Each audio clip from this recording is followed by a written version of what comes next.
네, 여러분 안녕하세요. 이제 3부 순서, 삽입, 요약, 장문 파트까지 한번 쭉 달려보도록 하겠습니다. 자, 36번. 31%?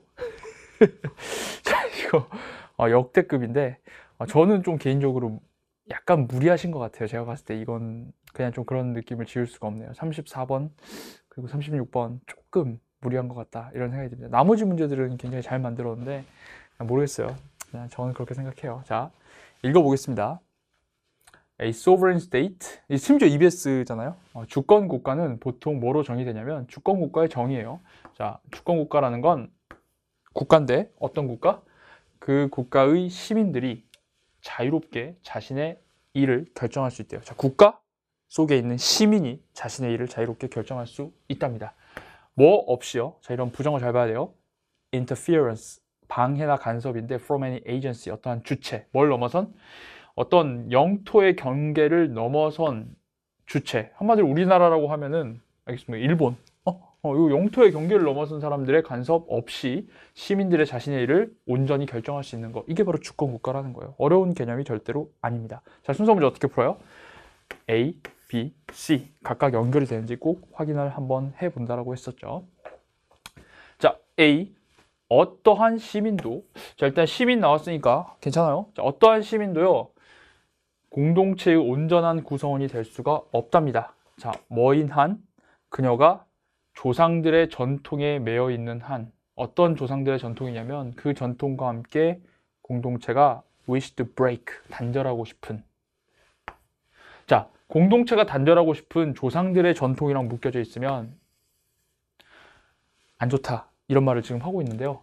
지금 여기서는 영토의 경계를 넘어선 애들 간섭법이 없어야 된다라고 했는데 얘는 지금 조상들의 전통이랑 얽혀있으면 안 된다. 소재가 너무 다르다는 거예요. 그래서 아마 여러분들이 A는 크게 어려움 없이 지울 수 있었을 겁니다. 그 다음에 B. 주권국과 시민권은 뭘 요구하냐면 자유를 요구한대요. From the past. 어떤 과거로부터의 자유를 요구한대요. 적어도 현재의 권력으로부터의 자유뿐 아니라 그만큼 많이 과거로부터의 자유를 요구한다. 자, 여기 보면은 영토를 넘어서 애들한테 간섭 안 받아야 되고, 그리고 나의 과거로부터의 자유로워야 된다 했기 때문에 A는 괜찮나? 이런 생각이 살짝 들 수가 있습니다. 아시겠죠? 여기 괜찮아요? 그런데 이게 C를 딱 읽으면 우선순위가 딱 결정이 돼버린다는 거죠. 보세요. C. 그러나 공간에서의 자유는, 자, 공간에서의 자유가 어디 있었어요? 아까 지문에서 여기 있었잖아요. 이것은 단순히 하나의 특성이 뿐이에요. 주권의 하나의 특성일 뿐이에요. 사실 여기 이제 멋이라는 건 역접이라기보다는 뒤에 어떤 강조 표현이 나오기 때문에 공간 자유는 단지 하나일 뿐이다. 뭐가 있다? 시간에서의 자유가 똑같이 중요하다. 일종의 멋은 이렇게 두 개 엮어서 보면 나열의 뉘앙스를 준다라고 보셔야 되는 것이에요. 그러면 여기는 지금 시간적 자유를 얘기하고 있는 거잖아요. 그러니까 B가 아무리 여러분들이 처음에 괜찮다고 느껴도 우리 B를 찍은 학생들이 굉장히 많았어요. B 두 개 합치면 50%예요. 놀랍죠? C를 보는 순간 C부터 와야겠다라는 판단을 해야 돼요. 그래서 제가 이거는 늘 말씀드리는 게 두 개 다 되는 것 같아도 얘가 먼저 앞서는구나 라는 판단을 해야 되는데, 학생들이 제가 순서 삽입 특강에서 얘기했다시피 B가 좀 괜찮은 것 같아. 이런 공간적 제약도 없어야 되고 시간적 제약도 없어야 돼 하니까 B! 일단 꽂고 나서 그 다음 뭔가를 결정하려고 한단 말이에요. 그러면 아니 되옵니다. 아시겠습니까? C까지 가져야 된다. 당연히 여기서 이건 단순히 하나일 뿐이고 얘도 똑같이 중요해요. 얘를 여기서 뭐냐면요, 처음 소개하고 있잖아요. 시간적 자유를 여기서 처음 소개하고 있단 말이에요. 그러니까 다른 어떤, 얘도 시간적 자유고 얘도 시간적 자유인데 여러분들이 만약 A가 처음에 된다고 생각하더라도 C로 가면 일단 C를 무조건 먼저 가져야 된다는 거죠. C를 보는 순간 자동적으로 상대적으로 A, B 탈락, 이렇게 이제 실전에서 풀어주셔야 됩니다. 아시겠어요? 그 다음, 자, 그래서 공간적으로부터는 자유도 필요하고 외세의 침입을 안 받는 영토의 자유, 영토의 경계가 있어야 되고, 시간적 자유는 근데 뭐지? 시간적 자유도 똑같이, 똑같이 중요하대요. 그리고 아마도 더 근본적일 수 있다. 시간적 자유가 더 중요할 수도 있다는 거예요. 자, 시간적 자유를 한번 찾아봅시다. 자, 이제 C가 일단 확정됐기 때문에 B냐 A냐 이렇게 가져야 되겠죠. 자, 아까 처음에 여기 이렇게 했다 해도 이거 x로 하시고 b냐 a냐로 가야 되는데 자, 시간적 자유를 얘기하는지 볼게요. b, 일단 b. 여러분 시야가 바로 위에 있으니까 b부터 가겠죠. 주권과 시민권이라는 것은 과거로부터의 자유를 요구합니다. 이게 뭐랑 같은 말? 과거로부터의 자유 그대로 똑같은 말이죠. 그럼 괜찮아 안 괜찮아요? 괜찮습니다. 응? 그 다음에 A. 어떠한 시민도요. 온전한 사람이 될 수가 없대요. 뭐인 한? 그녀가 전통과 얽매여 있는 한. 이거는 지금 자유가 필요하다는 걸 약간 간접적으로 표현하고 있긴 한데 그래서 이거에 얽매여 있으면 온전한 구성원이 될 수가 없다. 그러니까 이거랑 여기서 자유가 필요하다. 이렇게 이제 생각해 볼 수는 있을 것 같아요. 그래서 A도 약간 이게 확실하게 똑같은 말이긴 한데 얘는 좀 다른 그러나 좀 간접적으로 여러분들이 또 이것도 되나? 이런 생각을 할 수가 있을 것 같아요. 저는 좀 여러 가지 경우의 수를 좀 열어놓고 해설을 한번 해볼게요. 자, 이럴 때 어떻게 해야 되죠? A도 되고 B도 되는 것 같아 했을 때 최대한 빨리 A, B인지 혹은 B, A인지 이걸 여러분들이 해보셔야 돼요. 근데 이 지문이 아마 이게 조금 더 까다로운데 A, B, BA를 해보면 B, A가 훨씬 더 자연스럽다라는 걸 알 수 있습니다. 자, 한번 읽어볼게요. B, A. 그대로 똑같은 말. 시간에서의 자유가 필요로 한다. 시간 자유가 필요로 한다. 이렇게 다 연결이 되고요. 그 다음에 보세요. 어떠한 국가도 주권을 가지고 있지 않다. 자, 만약 뭐라고 한다면 만약 그 국민들이 뭐가 없다면 능력인데 행동을 바꿀 수 있는 능력. 뭐에 의해서 선택되어진? 자신의 선조들에 의해서 선택되어진 혹은 심지어 even one 행동인데 course of action이에요. 그 행동에 그들이 한때 몸바쳤던 그러니까 과거의 선조 혹은 과거의 나 자신과 끊을 수 있는 힘이 없다면 그게 없다면 주권국가가 될 수 없다 이런 말을 하고 있어요. 그 다음에 여기 A를 보면 이 구조의 대꾸가 기가 막히지 않습니까? 어떠한 시민도 자 국가도 이렇듯 어떠한 시민도 온전한 시민이 될 수가 없어요. 본인의 과거 조상들의 전통과 얽매여 있으면. 그래서 정확하게 대꾸가 되면서 국가와 보세요. 주권과 시민권은 과거로부터의 자유를 요구한다라고 했는데 여기서 주권과 시민권, 주권 얘기하고 시민권 얘기하고 그 다음 마지막으로 thus 그 결론으로 주권과 시민권은 공간에서의 경계뿐 아니라 시간에서의 경계도 필요하다. 즉 공간, 여기 제시글에 있었던 공간과 그 다음에 이런 시간적까지 필요하다라고 마지막 이 덫을 여러분들이 뭘로 보여야 돼요? 결론으로 인식을 하면서 정답을 몇 번으로 C, B, A가 가장 자연스러운 흐름이다 라고 잡으셔야 되겠죠. 이해되십니까? 네. 그렇게 여러분들이 36번을 접근해 보시는 것이 가장 좋을 것 같습니다. 자, 여기까지 하고요. 다음 37번 보도록 할게요.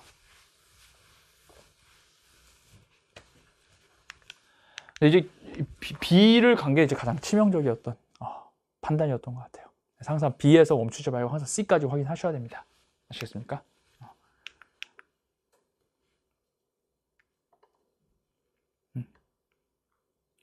여기서 최초 소개된다. 네, 이게 이제 포인트다라고 볼 수 있겠죠. 그 다음에 A, B, B, A냐 했을 때 B, A로 가야 마지막 여기 결론으로서 딱 마무리가 되는 것. 이게 이제 가장 포인트입니다. 자, 그 다음에 37번 비연계. 웃긴 게 진짜 연계보다 비연계가 오히려 정답률이 높다라는 게 굉장히 이제 희귀한 일인데 가볼게요. 여기 처음은 괜찮은 것 같아요. 자, 과학의 주요한 목표라는 것은 이 법칙적 관계를 찾아내는 겁니다. 그렇기 때문에 과학이란 건 뭐라고 생각하냐면 지금 연구되는 것이 법칙으로 돼 있다라고 생각을 한대요. 예를 들어 화학자들은 뭐라고 생각하냐면 화학적 반응이 법칙이 있다. 그리고 물리학자는 뭐라고 생각해요? 법칙이 있다. 물리적 세계가. 어렵지 않습니다. 과학이란 건 어떤 법칙을 다루고 있다. 이런 내용으로서 여러분들이 크게 어려워할 내용이 아닌 것 같아요. 자, A, B, C 볼게요. A. 그렇다면 결정론자들은 뭐라고 생각하냐면 일단 이 결정론자 갑자기 나왔는데 여기서 바로 X치기 좀 어렵죠. 결정론자는 뭐라고 생각하냐면 everything, 모든 것인데 that occurs, 일어나는 모든 것은 is a function of, 뭐의 기능이다, 뭐와 함수관계다? 어떤 유한한 원인들의 함수관계고 and that, 그래서 뭐라고 생각하냐면 만약 이런 원인들이 알려져 있으면 사건이라는 것이 예측될 수 있다. 완전한 정확성을 가지고 예측될 수 있다. 이렇게 얘기를 한대요. 근데 여기 좀 읽어보면 이 법칙을 다룬 애들의 내용이라고 볼 수 있어요, 없어요? 볼 수 없나요? 어떤 원인들을 알면 정확성을 가지고 내가 예측할 수 있다. 이렇게 한 거기 때문에 법칙을 다룬다라고 볼 수 있을 것 같아요. 이 디터미니스트가. 그래서 저는 이제 처음에 오라고 했습니다.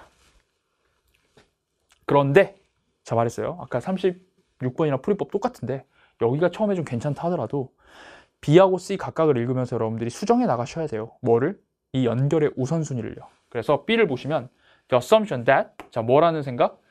지금 연구되어지고 있는 것이 이해될 수 있는데 인과관계적 법칙에 의해서 이해될 수 있다라는 생각. 즉 인과관계적 법칙. 여기서 법칙이란 건 구체적으로 말하면 인과관계적 법칙인데 이게 뭐로 불리운다? 디터미니즘이라고 불리웁니다. 아! 여기서 맨 처음 소개를 지금 했잖아요. 이 결정론주의라는 게 뭔지를 설명을 했잖아요. 그러니까 A가 법칙을 다루니까 괜찮지 않나라 생각을 해도 무조건 누구부터 와야 돼요? B부터 와야 되는 거예요. 그래서 여기서 B가 되고 A를 X를 해줘야 되는 겁니다.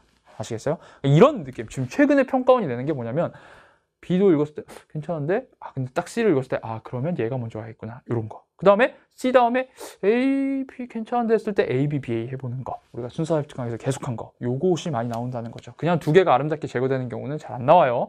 두 개가 된다 했을 때 어떤 것부터 먼저 가야 되는가. 바로 이거 여러분 생각하셔야 됩니다. 그럼 C를 볼게요. 예시. 그럼 예시는 여기 연결되려면 뭐 해야 되는지 법칙에 대한 예시가 나와야 돼요. 법칙으로 모든 게 다 된다. 예를 들어 대부분 사람들은 뭐라고 인식할 거냐면 동의할 거냐면 날씨라는 게 뭐의 기능이다. 뭐와 함수관계다? 유한한 변인들의 함수관계다. 예를 들어 선스팟이나 뭐 고도라든지 jetstream이라든지 그 다음에 뭐 기압이라든지 아직 안 끝났어요. 예시. 잠깐만 아직 안 끝났어. 그런데 날씨 예보라는 건 늘 확률적이다라는 말을 하고 있어요. 확률적이다. 자, because는 강한 원인을 나타내니까 정확하게 봅니다. 이게 왜 확률적이냐면 많은 이런 변인들이 계속해서 바뀌기 때문이고 그 다음에 다른 것들은 그냥 알려져 있지 않기 때문이다 이렇게 나왔는데 그럼 여러분 이 법칙의 예시로서 변수가 없으니까 안 알려져. 이게 연결됩니까? 안 됩니까? 이게 연결이 안 됩니다. 아시겠습니까? 그래서 예시는 같은 말이어야 되는데 완전히 법칙의 같은 말이 뭐 원인을 모른다 이런 말 나오면 안 되잖아요. 그러니까 C는 X를 하는 것이에요. 여기 이해돼요? 자 그럼 이제 B를 읽어볼게요. 리처드 테일러가 디터미니즘을 이렇게 정의를 해주셨어요. 자, 디터미니즘 뭐라고 정의했냐면요. 이 철학적인 어떤 교조, 닥트린인데 이건 뭐냐면 states that 뭐라고 말하냐면 자 여기 이제 디터미니즘의 정의니까 눈여겨서 봐야 되겠죠. For everything that ever happens 일어나는 모든 것에 대해서 there are conditions 어떤 조건들이 있다. 오케이? Such that 그러하여 given them 조건들을 고려한다면 자 여기 them 쌩까지 마시고 당연히 조건들입니다. 이 조건들을 고려한다면 아무것도 일어나지 않는다 이렇게 해석하면 망하는 거예요. 제가 봤을 때 이제 이걸 이렇게 해석하면 망하고 nothing else 다시 뭘 해석할 수 있어야 돼?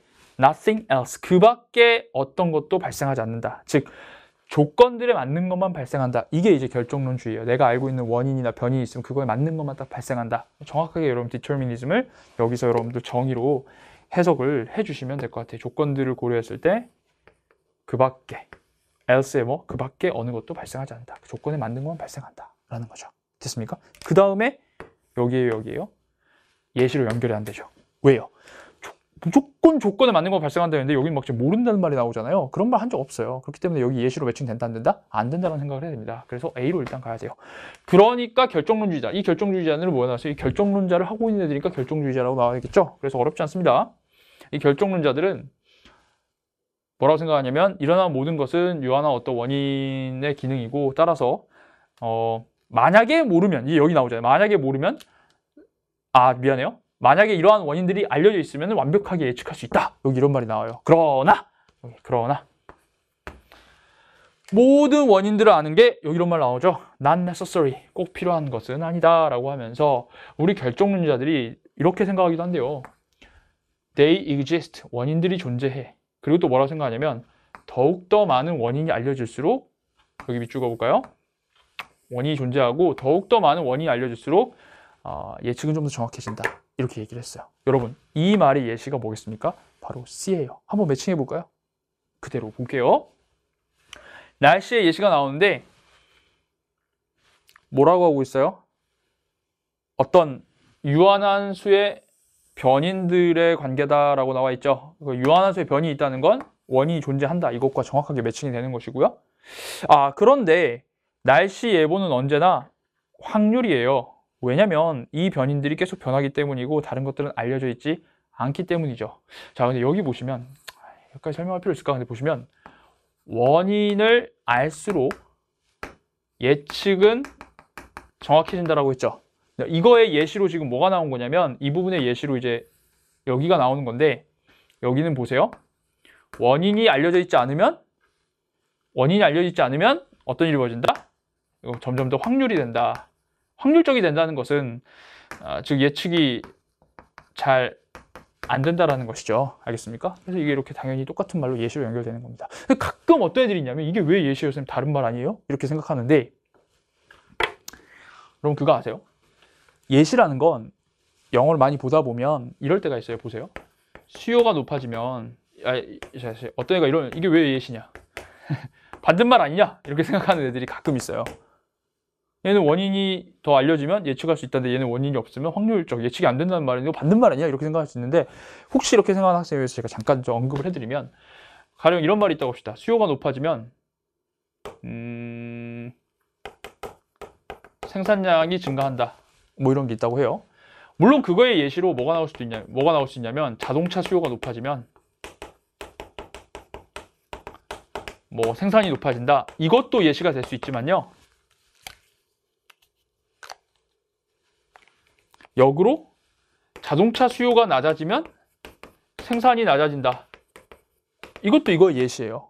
이건 발레 아닙니다. 발레라는 건 뭐냐면 참고로 발레라는 건 어떤 주장을 반박하는 사례거든요. 그러니까 발레라는 건 수요가 높아지면 뭐 예를 들어 생산이 오히려 줄어든다. 자동차 수요는 높아지면 생산이 줄어든다. 이런 게 나오면 그게 발레가 되는 거지.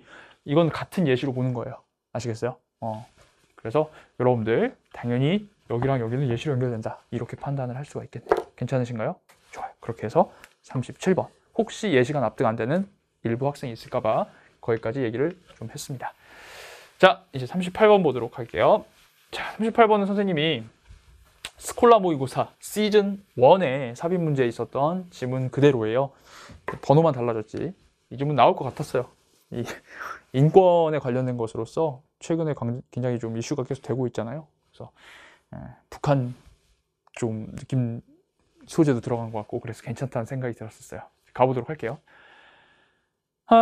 삽입한 문제는 몇 문제? 선생님이랑 늘 공부하는 학생들이면 5문제. 그래서 꽂아 넣으면 죽는다고 했습니다. 39번도 마찬가지예요. 잘 모르겠다고 막 꽂아 놓으면 큰일 납니다. 여러분들이 하나하나 연결이 되는지 안 되는지 명시적인 시그널과 내용에 기반하셔가지고 계속 확인을 해주셔야 돼요. 가볼게요. 갭이 있대요. 자, 이 between A and B 이런 거 잘 보셔야 됩니다. gap between A and B. 자, 이런 표현을 통해서 여러분들은 개념 간에 격차가 있다고 했으니까 두 개가 차이가 있다고 정확히 느끼셔야 돼요. 자, 이 약속이에요.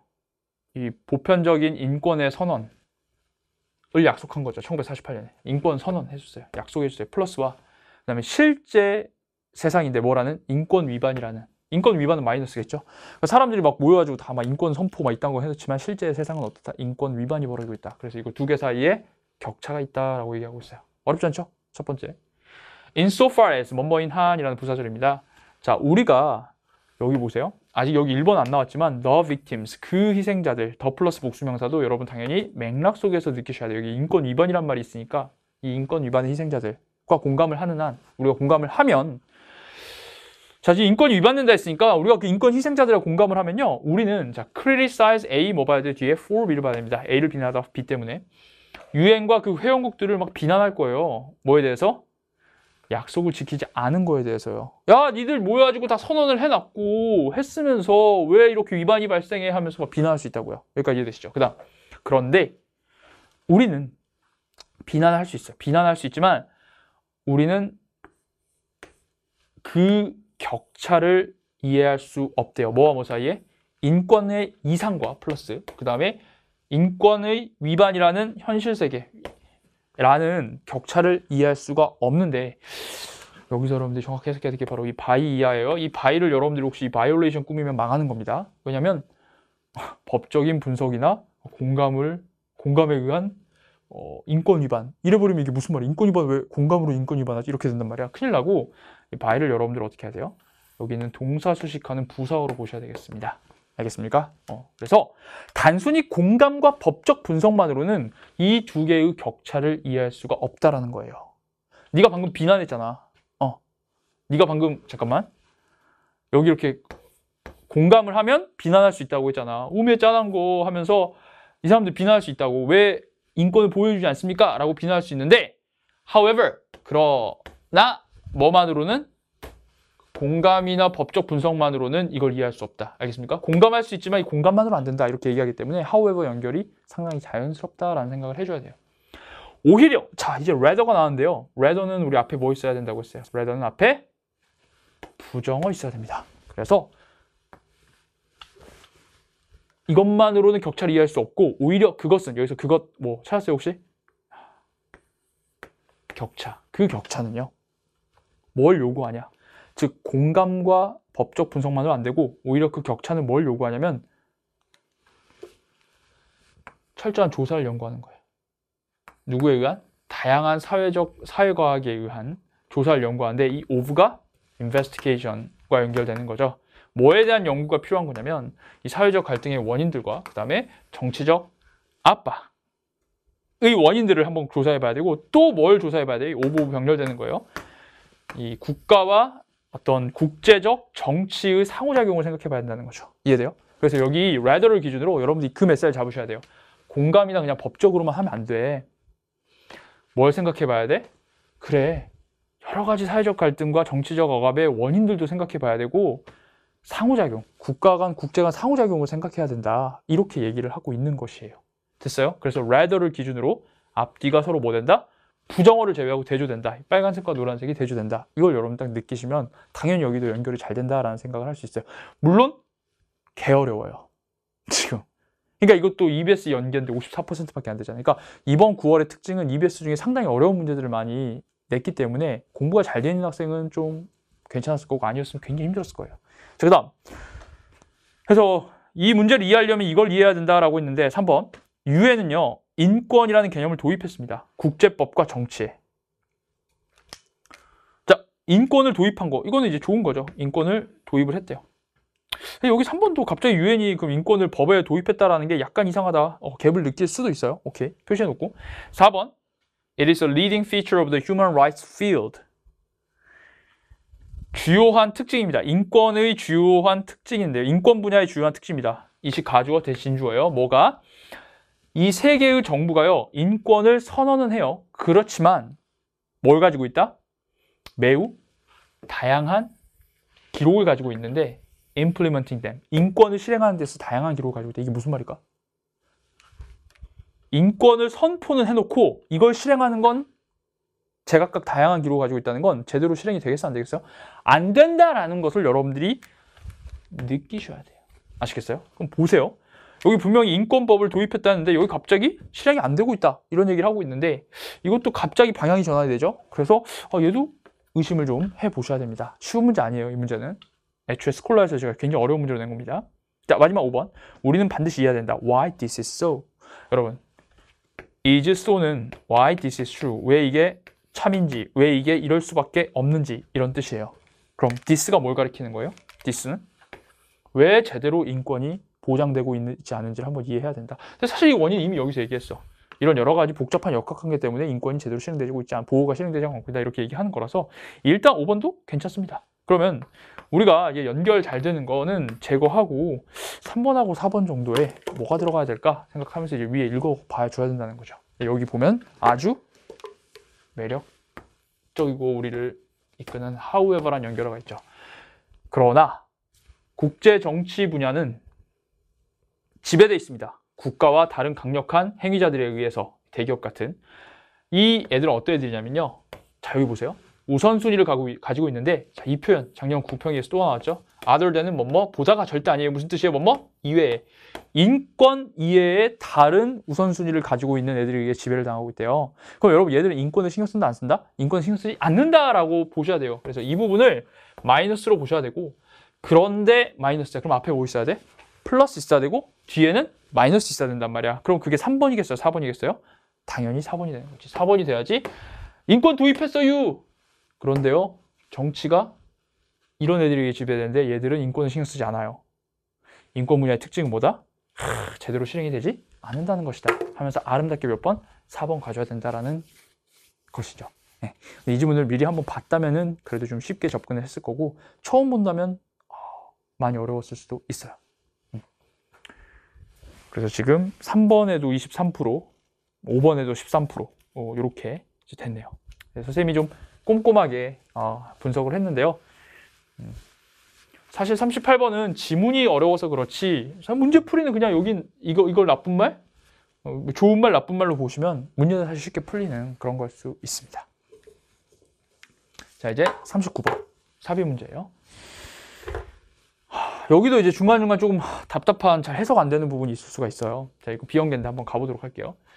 자, 예술의 어떤 표상적 이론, 표현적 이론은 뭔지 몰라도 treat A as B, 예술가의 작품을 취급하는데 뭐랑 비슷하다고? 과학자의 연구와 비슷하다고 한대요. 다시, 예술가를 과학자랑 유사하다고 이제 본 거야. 둘 다, 여기서 둘 다는 뭐겠어요? 예술이랑 과학 둘 다 뭐에 연관돼 있냐면 외부 세계를 표현하는 거랑 연관돼 있대요. 그냥 넘어가지 마시고, 예술도 외부 세계를 표현하고요, 과학도 외부 세계를 표현한다, 이렇게 좀 이해했으면 좋겠어요. 어렵지 않아요. 그런데 그런데 19세기가 되자 비교인데요, 이 과학자와 예술자를 비교를 한 것은 was bound to 뭐뭐 할 수밖에 없었다. 예술가들을요, look like a poor relation. 자, poor relation 좋은 말 아니죠. 근데 이게 정확히 poor relation이라는 단어 뜻을 알기가 굉장히 어려워요. 이거를 좋지 못한 관계라고 하면 약간 어색한데, 그냥 일단은 나중에 제가 이 뜻을 정확히 알려드릴게요. poor relation으로 봤대요. 19세기에는 이제 예술가를 poor relation으로 봤대. 뭐의 관점에서? 세상에 대한 발견을 한다는 관점에서, 혹은 holding a mirror up to nature, 자연에 대해서 거울을 든다라는 관점에서는 예술이 병신이라는 거죠. Here, 여기에서 과학이, 사실 이 단어를 모르면은 이 문제를 굉장히 풀기 어렸을 거예요. 엣지를 가진다. 엣지가 무슨 뜻? 우위를 가진다, 이런 뜻이에요. 우위, 우세를 점한다. 여기 한번 이어볼게요. 1번은 일단 벗으로 연결되니까 괜찮고, 2번은 여기에서, 만약 그냥 대충 흘러 넘었다 하더라도 여기에서 어디까지 생각해보면 여기 당연히 자연에 대한 거울을 붙인다. 아까 둘 다 외부 세계를 표현한 거라고 했는데 자연 얘기를 하는 거지. 그래서 이 자연에 대해서는 과학이 우위를 점한다. 그렇잖아요, 여러분들. 과학은 자연과학이잖아요. 그러니까 예술하고 과학이랑 누가 더 외부 세계를 잘 표현하냐라고 했을 때 당연히 누가 먼저 더 잘하겠어요? 과학이 더 수준이 높다라는 거죠.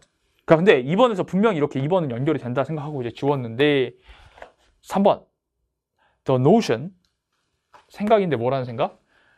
예술은 뭘 전문화한다? 감정적 표현을 전문화한다라는 생각이, 자, 부사 있으면 이 말 되게 중요해. 특히 매력적이에요. 이러한 점에서 보면. 잠깐만, 아까 분명히 앞문장은 과학이 우위를 가지고 있다면서요. 과학이 분명히 우위를 가지고 있다면서요. 그런데 이러한 점에서 보면 과학이 우위를 가지고 있는데 갑자기 예술이 좋다, 이런 말 됩니까? 안 됩니까? 말이 안 돼요. 여기 약간 이상하다 생각을 해야 됩니다. 지금 내 말 이해돼요? 분명히 지금 과학이 우위를 점하고 있다고 했는데, 과학이 우위를 점하고 있다는 점에서 보면 예술이 감정을 표현하는 게 매력적이다. 이미 과학이 우위를 표현하는데 왜 여기서 예술이 매력을 가질 수 있겠어요? 이상하다고. 오케이. 그래서 3번에 좀 표시를, 갭을 느낀다, 살짝 표시해 놓으면 좋겠습니다. 자, 그리고 이제 4번을 여러분들 이상하게 안 쓰려면 이 대명사 이시 가리키는 거 정확히 봐야 되는데, 이게 뭐 라이트인지 막 여기 뭐 익스프레션인지 이러면 망하고 있는 거죠. 선생님이 예전부터 좀 강조를 했는데요. 이런 대명사 주어일 때는 여러분들이 가리키는 게 잘 안 보일 때가 있다라고 했어요. 가까울 때는, 직관적일 때는 잘 보이는데 언제 안 보이냐면 앞문장 주어일 때 굉장히 안 본다고 했습니다. 그래서 선생님이 순서 삽입특강에서 주어 일관성 경향이라는 얘기를 한번 했었죠. 그래서 it은 이 노션을 가리키는 거예요. 됐어요? 즉 예술은 감정을 표현하는 데 있어서 뭔가 강점이 있다, 매력이 있다 라는 것은 과학을 그 자체로 있게 만드는, 즉 객관적 세상을 표현하게 하고, 반면 saving something, 뭔가를 아껴두는데 비교적 중요한 걸 아껴둬요. 예술이 할 수 있는, 그게 뭐예요? 바로 감정이라는 내적 세계를 탐구하는 것이죠. 아, 여기 이해돼요? 감정이라는, 야, 과학 너희들은 그냥 객관적 세계를 탐구해. 우리는 감정을 탐구할게. 이렇게 한다는 거죠. 그래서 이 생각이 이렇게 만든다라는 건 너무나도 자연스럽게 연결됩니다. 4번도 괜찮고, 5번 기가 막혀요. 만약 과학이 자연을 향해서 mirror, 거울을 들이댄다면 예술이란 건 그 거울을 돌려서 어디로? 내 자신과 경험에서 든다. 전혀 동떨어진 말이 아니고요. 자연, 이게 뭐예요?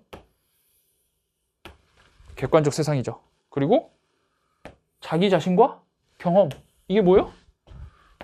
내면의 감정이죠. 이거 완전 똑같은 말이야. 그래서 5번도 없다. 3번 넣어봐야 돼. 일단 3번 넣어볼게. So, 그 결과 there was a social pressure, 사회적인 압박이 있었대요. 어떤 압박이냐면, 원래 pressure to인데 의미상조 들어온 거죠. 예술이 come up with, 떠올려야 된다. 어떤 소명을. 어떤 소명이냐면 both A and B, distinguishing it from science, 예술을 과학으로부터 분리시키는 어떤 소명, 그리고 동시에 예술을 지위상으로 과학과 동등하게 만들어야 된다는 그런 압박이 있었다는 거예요. 자, 그러면 3번에 넣어볼게요. 과학이 자연에 있어서는 우위를 점하죠. 그러니까 이제 예술도 야, 뭔가 만들어야 되지 않겠니? 어떤 뭔가야? 과학이랑 좀 다르면서 과학이랑 좀 동등해질 수 있는 뭔가를 만들어야 되지 않겠니? 라고 이렇게 얘기하는 거예요. 이런 점에서, 그럼 이런 점, 여기서 이런 점은 뭐죠? 당연히 여기 있는 이 부분. 과학이랑 다르면서도 과학이랑 뭔가 동등한 거를 만들어야겠다라는 이런 점에서 봤을 때 예술은 감정을 다룬다라는 게 굉장히 매력적이라는 거지. 이해돼요? 그러니까 정답 몇 번? 3번. 깔끔하게 들어가 줄 수밖에 없었다. 여기 at란 단어만 알고요. 여기 in this light를 이러한 점, 이러한 관점 정도로 해석을 하면 3번에서 갭을 느끼는 것이 당연합니다. 근데 여러분들은 왜 4번, 5번 찍냐? 만약 여기서 갭을 못 느끼잖아요? 그럼 여러분 어떻게 하겠어요? 막 집어넣겠죠. 여기 대충 보면 예술이 과학과 달라야 돼. 그 다음 4번 집어넣을까요? 예술이 과학과 달라야 돼. 그리고 그 다른 게 it을 여기를 못 보니까 그 다른 게 과학은 객관적 세상을 탐구하고 예술은 감정을 탐구하게 해. 괜찮다. 4번. 이렇게 가는 거예요. 아니 5번에 또 집어넣으면 예술과 과학은 달라? 하면서 다르네 하면서 또 5번 이렇게 가는 거죠. 이 4번, 5번 찍으신 분들은 자꾸 어떻게 하고 있는 겁니까? 끼워 넣고 있는 거예요. 갭을 보지 못하고. 그래서 여기는 그래도 작년 9월이나 이런 거에 보면 양반입니다. In this light라는 정확한 시그널이 있기 때문에 여기랑 여기에 내용적인 단절을 여러분들이 느끼신다면 충분히 정답으로 가기 그렇게 29%네. 제가 이 절대평가 되면서 정답률 예측을 못하겠어요. 옛날에는 이 정도 클래스면 몇 퍼센트 나오겠다 하면 딱 그게 됐는데 요즘은 제가 생각하는 거에서 한 30% 더 빼야 됩니다. 굉장히 이제 슬픈 일이라고 할 수 있겠죠. 참고로 이제 poor relation이라는 건 무슨 말이냐면 여기만 설명할게요. poor relation은 이게 하나의 어구인데요. 바로 열등한 것이란 뜻입니다. 그래서 예술자가 열등한 존재가 된다는 거예요. 뭐의 관점에서? 세상을 발견하고 그 다음에 자연을 비추는 거울을 가지고 있다는 관점에서 보면 과학한테 잽이 안 된다라는 것이죠. 여기에서 자연을 연구하는 것은 과학이 우위를 가진다. 이렇게 가지고 쭉쭉 넘어가시면 되겠죠. 좋습니다. 그렇게 해서 39번도 잘 풀이를 했네요. 자, 그 다음에 40번 볼게요. 40번 일단 여기 볼게요. 요약문. 시간이 없는 사람은 요약문부터 읽어야 되거든요. 그래서 요약문 한번 읽어보시면 seemingly innovative architecture has actually become A in its own convention. 자, seemingly라는 단어는 정말 중요한 단어예요. 겉보기에라는 부사니까 꼭 정확히 알고 계세요. 겉보기에 혁신적인 상태. 커마 왜 있지? 네, 형용사 있는 비잉생략된 분사구문이라고 보시면 되겠어요. 겉보기엔 혁신적인 이런 건축이라는 게 사실은, 그래서 난 여러분들이 이 요약문 볼 때도 그냥 보는 게 아니라 겉보기에라는 부사랑 사실이라는 걸 통해서 통념과 진실, 여기 좀 반절 느꼈으면 좋겠어요. 겉보기엔 혁신적인데 건축이라는 게 사실 나는 이제 이 요약문으로도 풀 수 있겠더라고. 겉보기엔 혁신인데 그건 사실 아니다라고 해야 되잖아요. 그러니까 자신의 관습에 매여 있다 이런 말 들어가야 되잖아요. 그러니까 이 문제는 모르겠어요. 저는 개인적으로 막 클래스 좀 떨어진다 이런 생각을 했습니다. 원래 이렇게 요약문만으로 풀 수 있으면 안 되는 거잖아. 자, 여튼 이런 거에 근데 여기 보시면 매여 있다, 매여 있다, 표준화돼 있다, 지역화돼 있다, 과소평가돼 있다. 자, 이렇게 돼 있는데 거의 이런 말이 약간 들어가야겠다라는 생각은 한번 해볼 것 같아요. 그래서 노력이 만들어져야 되는데, 자, 지금 보면 관습에 갇혀 있으니까 어떤 노력이 만들어져 있어요? 바꿔야 해야 되는 그런 노력이 돼 있다라고 했으니까 뭐 이런 것 중에서 하나 골라야겠다 생각을 하면서, 되게 방향이 좀 약간 좀 비슷한지 딱 방향이 완전 다르지 않죠? 그러니까 지문에서 찾아야겠다 생각해야 됩니다. 정확한 재진수를. 자, 여튼 뭐 이 정도만 하고요. 위에 한번 읽어볼게요. 지난 수십 년 동안 건축이란 건 건축인데 뭐로써? 어떤 생각과 어떤 실행으로서의 건축은 점점 더 자기 자신에 대한 정의를 제한시켜 왔대요. 그리고 이제 앞으로 예측할 수 있는 미래에 instrumentality of architecture, 건축의 수단성, means라고 보시면 돼요. 건축의 수단성인데 in effect, effect가 동사로 cause의 뜻이에요. 그래서 이런 거 딱 인과관계로 보면 좋은데 아마 여러분들 잘 모르겠죠? 네. 실제 변화를 만들 수 있다는 그런 수단은 몰랐으면 이제 그냥 여기 thatis로 처리해야 됩니다. 즉, 변화인데 어떤 변화야? It challenges the dominance of a commercial institution, their aims and their values. 자, 어떤 상업적인 제도와 상업적 목표라든지 가치에 대해서 이런 지배의 이의를 제기할 수 있는 변화, 이런 게 줄어들 것이다. 한마디로 변화를 만들 수 있지 못하다, 이런 얘기를 지금 하고 있는 거야. 잘했어요. 자, 여기 비록 여기 양보절을 통해서 여러분들이 뭘 느껴야 되겠어요? 양보절과 주절은 서로 다른 말이고 허심할 주절이다. 자, 현재가 뭐처럼 보여요? 정말 비교할 수 없는 혁신과 그 다음에 선택의 자유인 것처럼 보여도, 딱 봐도 지금 현재는 혁신과 자유처럼 보여도 현실은 뭐다? 뒤에 있는 주절이 훨씬 중요하겠죠? 예술적 스타일이라는 것은, 그리고 형태라는 것은 종종 뭐다? 매력적인 포장과 재포장이다. 뭐에? 그쵸, 똑같은 입증된 그리고 판매 가능한 개념에. 그러니까 똑같은 거 맨날 계속 우려먹는다는 거예요. 그래서 혁신과 자유가 아니라는 거죠. 여러분 여기 same에 딱 꽂혀야 됩니다. 똑같은 거구나, 혁신 없구나, 이렇게 느끼셔야 되겠어요. The speed, 속도인데 그 속도로 혁신적 디자인, 여기 이제 반어적 느낌이 있다라고 제가 얘기했었죠. quote.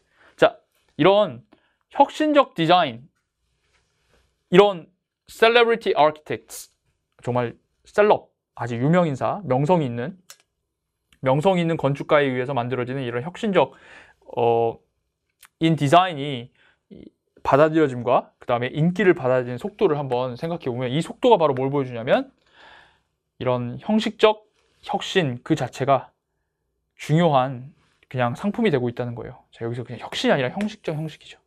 그러니까 유명한 놈이 내놓으면은 그냥 받아들인다고. 그게 이제 그만큼 워낙 뭐라는 거예요? 관행대로 굳어지고 있다는 거여서 이건 진짜 혁신을 얘기하는 게 절대로 아니에요. Former innovation은 당연히 앞의 맥락에 비슷한 거다, 이렇게 생각해야 됩니다. 그러나 beneath the cloak of radicalism, 이런 막 급진주의의 망토 아래에, 겉으로 보기엔 급진주의인 것 같지만 그 아래에 보면 여기 중요한 말 나오겠네요. The convention, 관습인데 뭐라고 했어요? existing은 제가 기존의라고 외우라고 했죠. 기존의 이 빌딩을 만드는 것과 프로그램의 관습이, 이 관습이 여전히 지배하고 있고 판매되고 있다, 설득력이 있다, 이런 얘기예요. 똑같다 이거예요. 앞에서부터 뒤까지 똑같은 얘기만 하고 있어요. 그래서 여기 뒤에 이제 방향 한번 바뀌어요. What is needed desperately today? 오늘날 우리에게 필요한 건 뭐다? 접근인데, 건축에 대한 접근이에요. 그런데 이 접근은 free, 자유롭게 한다고요. 그것의 잠재력을 자유롭게 하고 자유롭게 할 수 있는 거예요. 뭐 하기 위해? 우리의 어떤 사고와 행동의 방식을 바꾸기 위해서. 맨날 똑같아. 그러니까 제발 이거를 자유롭게 하자. 이런 얘기입니다. 그러면 A에 들어갈 말은 똑같다라는 말이니까 일단 여기서 A, B, C 다 같은 말로 보셔야 돼요. fixed, 고정돼 있다. trapped가 뭐예요? 갇혀 있다. unable to change 뜻입니다. B를 좀 못 본 애들이 있는 것 같아요. trap 때문에. 그 다음에 standardized, 아까 31번 해설 때 봤는데 표준화된이란 건 똑같다는 뜻이에요. 몰랐던 사람들은 꼭 알고 계세요. 수능이 뭐라고? standardized test. 표준화된 시험이에요. 왜? 한 달 한씩 모든 애들 때 똑같이 보니까. 그래서 똑같다는 말입니다. 그래서 1, 2, 3번 일단 여러분 가셔야 되고, 뭐 지역화, 이건 이제 에바죠. 지역화는 오히려 다양성을 나타내는 말이기 때문에 절대로 안 되고, 과소평가되어 있다. 이런 건 지문에 나오지 않았습니다. 그래서 일단 A, B, C에서, A에서 1, 2, 3번 잡으셔야 되고, 그 다음 B, 무슨 말 들어가야 돼? 그래서 노력이 만들어져야 된대. 뭐 하기 위해서? 우리를 바꾸고자 하는 힘을, 이 지문에 무슨 말 들어가야 돼? B에 있는 free란 말이 여기 딱 들어가야 되겠죠. 여러분 그렇게 풀었어요. free랑 같은 말이 여기서 뭘까? 빨리 찾아보세요. free랑 같은 말. free, 자유롭게 한다. 자유롭게 한다. 당연히 activate, 활성화시킨다. 활성화시킨다. 그렇게 하게 한다라는. 그래서 정답은 2번. 야, 공유는 누구와 나눈다는 건데 이건 자유랑 같은 말이 아니에요. 근데 우리 학생들이 1번을 꽤 많이 찍었더라고요. 1번 18%. 맞습니까? 그러니까 잘 들어. 39번하고 40번 틀렸잖아. 특히 39번에서 엣지를 뭔 말인지 몰라서 틀렸어. 그럼 피드백 받아야지. 뭐가 지금 내 좀 어휘력이 안 되는구나 라는 피드백 받으셔야 되고, 40번도 내가 막 트랩드의 느낌을 전혀 못 잡아가지고 그냥 1번 갔어. 역시 그것도 어휘력이에요. 아시겠어요? 그래서 거의 다 왔습니다. 뭐냐면 자꾸 우리 학생들이 수능 다가오면 이게 뭐 파이널 강좌나 뭐 EBS 마무리 정리 이런 거 하면 대충 되지 않을까 하는데 아니에요. 본질적으로 어휘가 그 기저에서 흔들리고 있어가지고 틀리는 경우가 많기 때문에 여러분들 꼭 어휘 신경 써주셔야 됩니다. 언제까지? 마지막 순간까지. 오케이? 네. 선생님 말 꼭 믿으세요. 자, 이제 오늘의 마지막 문제 41, 42번 같이 풀어보도록 하겠습니다. 우리의 지식인데 생물학인데 바다의 생명에 대한 생물학에 대한 우리의 지식은요 뭐에서 오냐면 블라인드 샘플링에서 온대요. 자, 이거 생소 개념이죠. 생소 개념 우리가 뭐에 주의해야 된다? 네, 정의에 주의해야 된다라는 생각을 하면서 여러분들 읽어주셔야겠습니다. 사실 그리고 생소 개념 나왔고 여기서 뭐 바뀌지 않아요. 작문이라 물론 이제 다른 개념이 나올 수도 있지만 이 지문 안 바뀌기 때문에 사실 이것만 잘 기억해도 정답 맞추는데 주제 제목 맞추는데 너무 쉽거든요. 일단 블라인드는 약간 뉘앙스가 이제 부정적이죠. 샘플링은 몰랐던 사람 꼭 기억하자. 표본이라는 뜻입니다. 그런데 블라인드 표본이라는 거예요. 제대로 보지 못하고 표본 제출하나 보죠. 우리는 도구를 사용합니다. 뭘 측정하기 위해서? bulk, 대량의 어떤 특성, 환경의 대량 특성들, 예를 들어 그게 염도든 온도든 이런 걸 사용하기 위해서 측정하고, 그리고 우리는 이제 병과 그 다음에 그물 표본도 사용한다는 거예요. 뭐 하기 위해서? 지식을 끌어내기 위해서. 뭐에 대한? 유기체들에 대한. 어디에? 바다에 살고 있는. 이런 게 나올 때 이제 반대말 아닌가 생각해봐야 되는데 그럼 지식을 안 끌어내겠어요? 이 샘플을 왜 사용하겠어? 당연히. 아니 샘플을 왜 사용하겠어? 자기 지식을 끌어낸다라는 건 인과관계 성립되기 때문에 이 목적으로 연결되기 때문에 A는 괜찮아요. 자, 이런 종류의 접근, 즉 샘플을 사용해서 지식을 끌어내는 접근은 contributed important knowledge, 중요한 지식에 기여를 했지만 but it's also, 또한 영향을 미쳤어. 어떤 방식? 우리가 해양 생태계를, 해양 생물들을 보는 방식에 영향을 미쳤대요. 자, 어떤 영향을 미쳤는지 한번 보도록 하겠습니다. 이러한 접근법. 놓치면 안 돼, 얘들아. it은 뭐야? 앞에 있는 이런 종류의 접근법은 앞문장 주어요. 우리가 집중하게 하는데 abundance, 풍부함. 뭐에 집중하게? 풍부함. 그 다음에 생산 능력, 그 다음에 분포 패턴. 이런 거에 집중하게 한다는 거야. 근데 그러한 관점 정리하시면 이런 여러 가지를 보게 되는 관점은요, 굉장히 중요하대. 자, relevant는 관련 있는 이란 뜻도 있지만 중요한으로 꼭 알고 있으세요. 자, 뭐의 관점에서? 어떤 맥락에서? 바다의 맥락인데 뭐로서의 바다예요? fishery, 수능에 나왔죠? 물고기 아니에요. 어업입니다. 어업의 자원 관점에서 이게 중요하대. 그렇지 않겠니? 야, 어부들은 이게 중요하겠지. 물고기 어디 퍼져 있는지, 얼마나 풍부하게 있는지 이게 엄청 중요할 거 아니야. 그러니까 당연히 중요하지 않다는 말도 안 되고 B도 괜찮은 거예요. 됐어요? 그래서 A도 괜찮고 B도 괜찮다 생각합니다. 또한 이게 도움이 된대. 계속해서 이시겠죠. 뭐가 도움이 되냐면 in developing an understanding of biochemical issues such as ocean carbon flux 뭐 이런 어떤 뭐 생화학적인 문제를 이해하는 데도 도움이 된다. 이렇게 얘기하고 있어요. 그런데 그것 자체로는 이 접근이 불가능하대. 자, 여기서 봐봐. helpful 도움된다고 얘기했고 했는데 그런데 그것 자체로는 불충분하다. 마이너스. 일단 방향 자체는 괜찮죠. 좀 더 뒤에 있는 서포팅을 통해서 정말 불충분한지 보도록 할게요. 심지어 이 목적에도 별로 불충분하대. 자, the kind of intuition, 직관인데 우리가 해양 생태계에 대해서 만들어내는 직관이라는 것은 뭐에 영향을 받냐면 the way 주어 동사, 우리가 그걸 관찰하는 거에 영향을 받아요. 그렇죠. 우리 아까 샘플 추출했다고 했잖아요. 그러니까 관찰이란 건 당연히 적절한 말이에요. 그걸로 관찰하는 데 영향을 받죠. 근데 이제 오션이라는 것은 여기 이런 말 나온다. inaccessible, 접근이 불가능해요. 그리고 대부분의 플랑크톤 유기체들은 이게 무슨 말일까? 마이크로스코픽? 눈에 잘 안 보인다는 뜻이야. 마이크로하니까. 그래서 우리의 직관은 존나 초딩적이라는 거지. 그러니까 미안해요. 기초적이라는 뜻입니다. 뭐에 비교하면?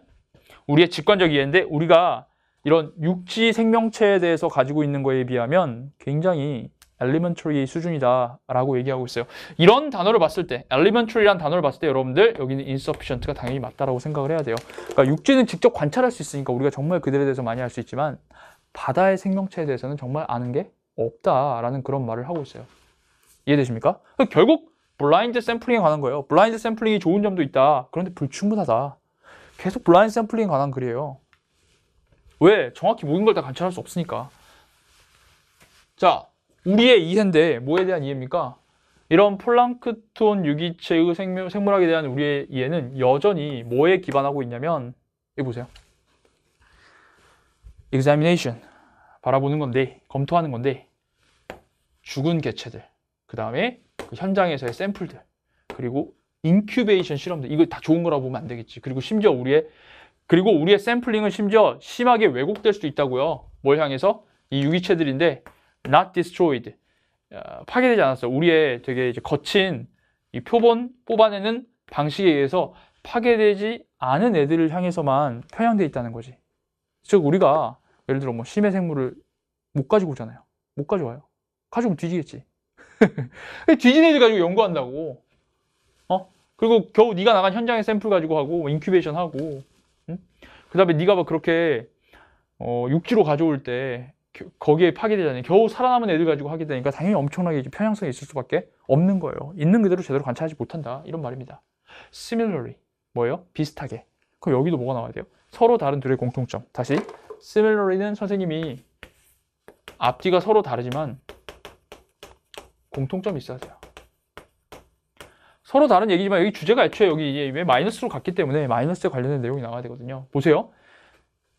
실험적 관찰은 확장돼 있대. 뭐에? 유기체들에게. 어떤 유기체? 우리가 모을 수 있는, 살아있는 채로 모을 수 있는. 그리고 우리가 keep and cultivate, 실험실에서 유지하고 배양할 수 있는. 여러분 실험실이야.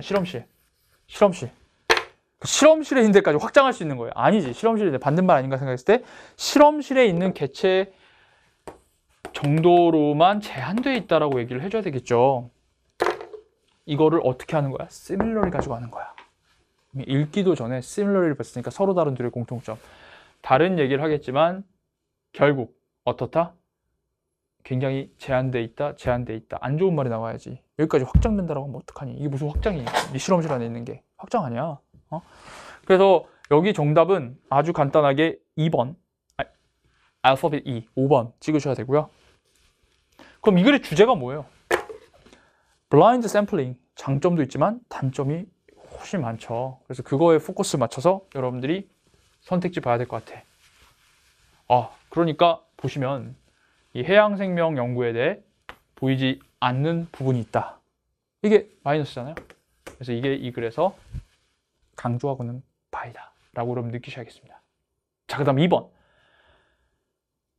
현미경 아래에 있는 바다. 혁신적 발전. 자, 이건 너무 좋은 말이잖아요. 브레이크스루 절대 나쁜 말 아니에요. 가끔 단어 시험 보면 브레이크스루가 뭐 깨지는 거 이거 나쁜 거 하는데 돌파하고 나가는 거라서 비약적 발전을 뜻해요. 몰랐으면 쓰세요. 이건 플러스이기 때문에 절대로 정답될 수 없습니다. 자, 해양 연구가 필요한 거. 오히려 해양 연구가 필요한 건 뭘까요? 뒤에 무슨 말이 나와야 되겠어요? 블라인드가 아닌 정말 오센틱한 진짜 살아있는 그 생명체 그대로 연구해야 된다 이런 말이 나왔는데 이게 뭐니 이거 지금 패턴 여러분 꼭 알고 계세요? 우리말로 규칙성이라고 해석해 주세요. 규칙성 인식. 지문에 단 한 번도 얘기하지 않았어요. 4번 직관 대 실험. 이게 바다 생명학에 있어서 문제점들이다. 자, 지금 직관이랑 실험을 대조했나요? 그런 적 없습니다. 이 지문에선 직관과 실험을 대조한 적이 없고요. 직관이 언제 나왔냐면 여기 보시면 우리가 여기 보시면 여러분 이거 보세요. 여기 C 아랫줄. 우리가 바다 생명체에 가지고 있는 직관은 우리가 관찰하는 거에 영향을 받는데 그런데 애초에 접근이 안 되기 때문에 어떻게 돼 있다? 굉장히 기초적이다 라고 했어요. 뭐랑 비교해서? 얘랑 비교해서. 여기 보세요. 예시. 예를 들어 육지에 있는 생명체에 대한 우리의 직관과 비교해서 여러분들 여기는 인투이션은 지문에서 무슨 얘기할 때 나왔었냐면 육지 생물에 대한 직관과 바다 생물의 직관을 비교해보면 바다 생물의 직관은 우리가 가지고 있는 게 기초적이다. 이 정도를 얘기했었고 이걸 실험과 대조한 적은 없어요. 그렇기 때문에 4번은 X라고 하셔야겠습니다. 그러니까 뭐냐면 처음 읽을 때 이 블라인드 샘플링이라는 생소 개념을 딱 봤을 때 거기서 딱 중심을 잡고 쫙 그 줄기를 잡으면서 내려와야 돼. 그러면 굉장히 쉽게 블라인드랑 같은 말이 블라인드 스팟이야. 블라인드 샘플링 같은 말이 이렇게 가야 되는데 그걸 잡지 못하고 여기 뭔가 인투이션이 있는 것 같네 라고 생각을 하면서 4번으로 간다면 굉장히 이제 아쉬운 거죠. 마지막 5번 플랑크톤이 파괴되면 바다가 위험해진다. 지금 그 말이 아니죠. 블라인드 샘플링이 이게 핵심 소재입니다. 사실 1번은 굉장히 쉽다라고 생각을 했어요. 저는 생소 개념에서 정확히 딱 잡고 쭉 줄기 잡고 읽었으니까 1번, 5번 이거 거저 주는 문제구나 이렇게 생각을 했는데 이런 4번이 굉장히 이렇게 많이 오답이 나온 것을 보고 깜짝 놀랐습니다. 특히 여기 issues 복수니까 문제점들이에요. 그럼 이거 두 개가 대조되면서 생기는 어떤 문제점들이나 이슈가 1, 2, 3 적어도 나열돼야 되거든요. 근데 그런 것들도 없어요. 그러니까 주요 제목 선택지를 좀 꼼꼼하게 보시는 그런 게 필요할 것 같습니다. 됐나요? 네. 자, 이렇게 해서 선생님의 2019년 2020학년도 9월 평가원 모의고사 해설 3부까지 전반부, 빈칸, 후반부까지 모두 마무리하도록 하겠습니다. 자, 아무쪼록 여러분들이 틀린 문제들을 선생님의 해설과 같이 보면서 이렇게 읽었어야 했구나, 이런 걸 좀 생각했어야 했구나, 이렇게 좀 깨달았으면 좋겠고요. 해설하면서 선생님이 여러분들 시험장에서 깨닫지 못했을 것 같은 것들을 좀 추가적으로 말씀드렸는데 그런 걸 좀 참고하셔서 저기까지 못해도 내가 답을 내려면 여기까지 가야 되겠구나 라는 어떤 기준들을 한번 삼아 보셨으면 좋겠습니다. 너무 듣느라 수고 많으셨습니다. 선생님은 이제 앞으로 EBS 파이널 강의와 그 다음에 또 스쿨라 모의고사 시즌2 더 여러분들 그 수능이 다가올 때 여러분들에게 도움이 될 수 있는 그런 컨텐츠를 지금 기획하고 있으니까 많이 기대해 주시고요. 그리고 이제 마지막 한마디 당부의 말씀 드리자면, 제가 구평 보기 전날 어떤 학생과 상담을 했는데 되게 울적한 표정을 저한테 그러더라고요. 선생님, 전 알아요. 뭘 알아? 그냥 저 안 될 것 같은 거 알아요. 이렇게 얘기하더라고요. 그러니까 6평이 끝날 때는 그래도 아직 많이 남았으니까 희망을 가지는데, 많은 학생들이 9평이 끝나고 나면 이제 정말 얼마 안 남았다는 생각에 자포자기하는 학생들이 정말 많습니다. 진짜예요. 근데 진짜 포기하지 마십시오. 전 정말 진짜 많이 봤어요. 지금 보세요. 네, 이 얘기만 할게요. EBS 있잖아요. EBS 문제는 다 틀려도 괜찮아. 이제 이거 안 나와. 남아있는 지문들 중에 좋은 지문들이 있을 거 아니에요. 거기서 선별된 지문들이라도 여러분들이 공부하시면요, 오늘은 7문제 중에 5, 6문제 틀려가지고 점수가 작살났을 수 있어도 수능날은 6문제 다 맞출 수, 6, 7문제 맞출 수 있습니다. 여러분들의 등급 얼마든지 올라갈 수 있고요. 비연계 지금 조금 잘 안 돼 있다 하더라도 충분히 앞으로 실무와 여러분들이 취약한 유형들 공부하시면은 커버할 수 있습니다. 저는 정말 많이 봤습니다. 정말 앞으로 남은 시간 정말 적지 않은 시간이니까 여러분들 절대로 포기하지 마시고 쓰세요. 포기하지 마시고 끝까지 하십시오. 그리고 잘 보신 분들 자만하실 필요 없습니다. 잘 보신 분들도 이렇게 생각해요. 아, 내가 이 정도 오늘 나왔으니까 이제 얼마 안 남았잖아. 그대로 나오겠지. 예. 완전 떨어지는 경우 굉장히 많이 봤습니다. 항상 겸손한 마음으로 험블하게 마지막 순간까지 가면 좋을 것 같아요. 힘드시면 Q&A 한번 남겨주시고요. 고맙습니다. 다음에 더 좋은 강의로 찾아뵙도록 하겠습니다. 감사합니다.